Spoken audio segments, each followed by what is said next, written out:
నమస్తే అండి. నేను మొన్న ఇంతకుముందు స్టార్టింగ్లోనే నేను పవన్ కళ్యాణ్ గారి గురించి చెప్పాను. పవన్ కళ్యాణ్ గారు నిజమైన విజనరీ గల నాయకుడని. చంద్రబాబు నాయుడు గారిని అందరూ అందరూ అంటారు విజనరీ అని. మన పవన్ కళ్యాణ్ గారు కూడా విజనరీ గల నాయకుడేనండి. అప్పుడే చెప్పాను ఆ మాట. ఎందుకు చెప్పానంటే ఆ మాట, ఎవరైనా కళాకారుని ఆయన నమ్మితే అది పైకి వస్తుంది, ఇది చాలా టాలెంటెడ్గా తయారు చేశారని అనుకుంటే కనుక వాళ్ళను అమాంతంగా లేపుతారండి. ఆయన ఈ మాట చెప్తుంది ఎందుకంటే మొన్న ఏదైతే రిపబ్లిక్ డే రోజు ఢిల్లీలో ప్రదర్శించారు కదండి, ఏటి కొప్పాక బొమ్మలు, రంగురంగుల బొమ్మలు, అవి చెక్కలతో చేసినవి అవండి. వాళ్ళ దశ మారిపోయిందండి ఆల్రెడీ. ఎందుకంటే ఎందులో చూసినా బయట కూడా ఎక్కడ చూసినా మన ఈ బొమ్మల గురించే చర్చ, ఏటి కొప్పాక గురించి మాటలు. ఆయన ఎక్కడ ఆయన విజనరీ అంటే, ఇప్పుడు ఇంతకుముందు ఎన్నికల్లో మన పిఠాపురం తీసుకున్నప్పుడు అదే ఎంత హైప్ వచ్చిందో చూశారు కదండి. పిఠాపురం అంటే తెలవని వాళ్ళు కూడా చాలామందికి ఎక్కడక్కడ పిఠాపురం అంటే ఎక్కడ అని సెర్చ్ చేశారు. అంత ఆయన ఎక్కడికి వెళ్తే అంత చాలా డెవలప్ అయిపోతుందండి. అంటే ఇప్పుడు ఏటి కొప్పాకలో కూడా 2019 ఎన్నికల ప్రచారానికి ముందే వెళ్ళారండి ఆయన. అక్కడ అది అవుతున్నాయని తెలుసుకొని వాళ్ళని ప్రోత్సహించాలని 19కి ముందే వెళ్ళి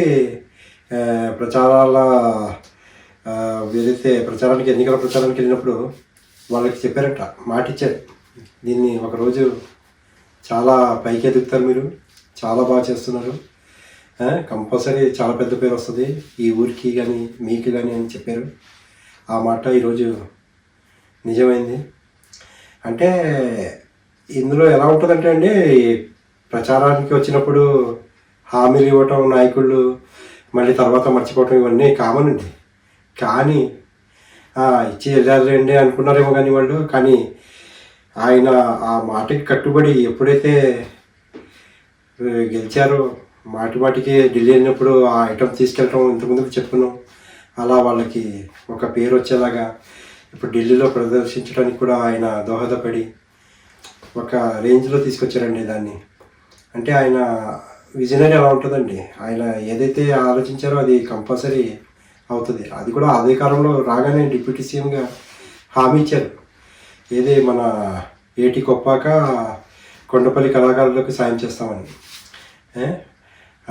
మళ్ళీ అందులో ఏదైతే ఈ ఐటమ్స్ చెక్కలతో చేసే చెట్లు కూడా, అది అంకుడు మరియు తెల్లపని చెట్లు అండి, దాంతో తయారు చేస్తారు. అవి కూడా పెంచుకోవడానికి చాలా విరివిగా పెంచుకోండి అని సూచించారు కూడా.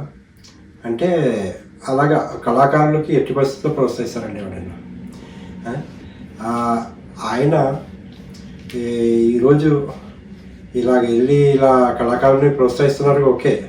కానీ ఆయన ఎన్ని కష్టాలు పడి వచ్చారండి. మన అసలు 10 సంవత్సరాలు పార్టీని ఆయన సొంత జేబులతో, వేరే వాళ్ళు ఉంటే తట్టాబుట్ట సర్దుకొని వెళ్ళిపోయేవాళ్ళు, కానీ అలా డేరింగ్గా నిలబడి, ఎందుకంటే ఆయన ఏదో ఒకటి చేయాలి ప్రజలకి, ఆంధ్ర ప్రజలకి ఏదో ఒకటి చేయాలి. కళాకారులు ఉన్నారు, వాళ్ళకి ప్రోత్సహించాలి, వాళ్ళ పైకి తీసుకురావాలి. నేను ఇంతకుముందు కూడా 2 వీడియోలు చేశాను, ప్రజల మనిషి అని. నిజంగా ప్రజల మనిషి అండి. అదే కంకణం కట్టుకుని ఆయన ఎట్టి పరిస్థితుల్లో ఇలాంటి వాళ్ళని ప్రోత్సహించాలని చాలా కష్టపడి సొంత జేబులు ఖర్చు పెట్టి, సొంత జేబుల్లో డబ్బులు ఖర్చు పెట్టి దానికి సంబంధించి షూటింగ్ చేసి, మళ్ళీ ఆ డబ్బులు వచ్చినాక మన వాళ్ళకి పంచుకుంటూ చాలా హ్యాట్స్ ఆఫ్ అండి. అలాగా మేము ఒక దశలో అనుకున్నాం, ఇన్ని కష్టాలు పెడుతున్నారు, ఒక సీట్ వచ్చింది, అది కూడా వెళ్ళిపోయాడు, ఇది అవసరమా మన పవన్ కళ్యాణ్ గారికి, మంచిగా మన పవర్ స్టార్ గారు లాగానే సినిమాల్లో చేసుకుంటే బాగుండేది కదా అని మేమే ఆలోచించాం. కానీ ఆయన పట్టుదలతో సాధించారు. అది కూడా ఈరోజు ప్రతి ఒక్కరికి అలా పైకి తీసుకొస్తుంటే ఆయన చాలా హ్యాపీగా ఉందండి. అంటే అలా ఆయన గొప్పతనం అది. చాలా ఎన్ని చెప్పుకున్నా ఆయన గురించి తక్కువేనండి. ఎన్ని ఒడిదుడుకులు అండి, సొంత డబ్బులు, అవి అవమానాలు, వాళ్ళ ఫ్యామిలీని, వ్యక్తిగత దూషణలు, అవి ఇవి అవన్నీ అనుభవించి ఎవడు ఉండడండి. ఆయన అలా నిలదొక్కుని ఉండి నిజంగా ఆంధ్రప్రదేశ్ ప్రజలు చేసుకున్న అదృష్టం అండి.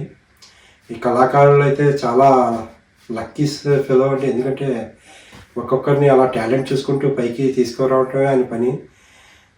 చాలా ఇలాగే చేస్తుండాలని మనస్ఫూర్తిగా ఆయన్ని ఆశీర్వదిస్తున్నాను.